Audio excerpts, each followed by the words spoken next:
Some people spend entire evenings glued to a screen, shouting at a game as if their own future depends on it.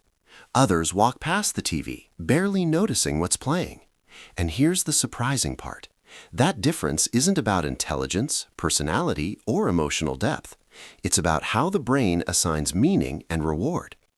If sports don't interest you, that doesn't make you detached or unmotivated. It doesn't mean you lack excitement or passion. It simply means your brain is tuned to different sources of stimulation. For most of human history, survival depended on belonging. Groups provided protection, food, and identity. Modern sports tap directly into that ancient wiring. When fans follow a team, their brains activate social bonding systems. Hormones linked to trust and connection are released, creating a genuine feeling of us. To the brain, the team isn't entertainment, it's identity. Add dopamine to the mix and things get even more intense.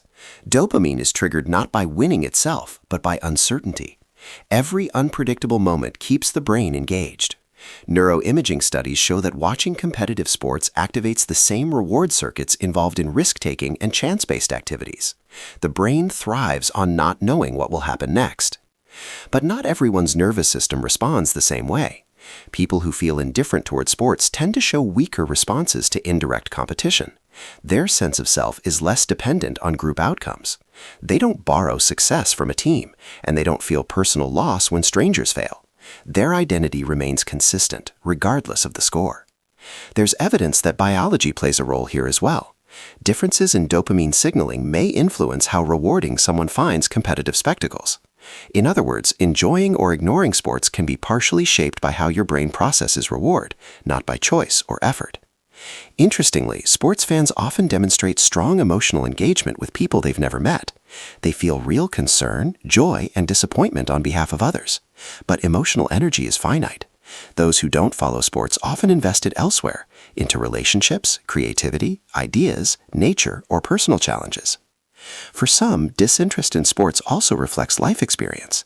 Feeling excluded, rejecting aggressive competition, or simply not resonating with the culture can all shape preference. And sometimes there's no deeper reason at all. Something just doesn't capture your attention, and that's enough. At the core, this divide comes down to meaning-making.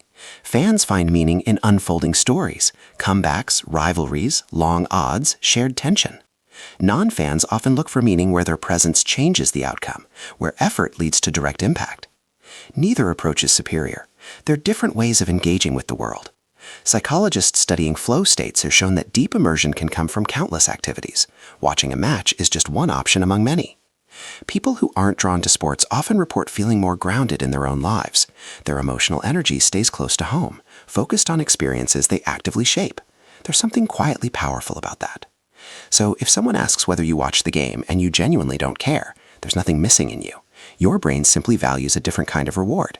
You're not disengaged from life, you're just invested in a different story. And sometimes that story carries the highest stakes of all.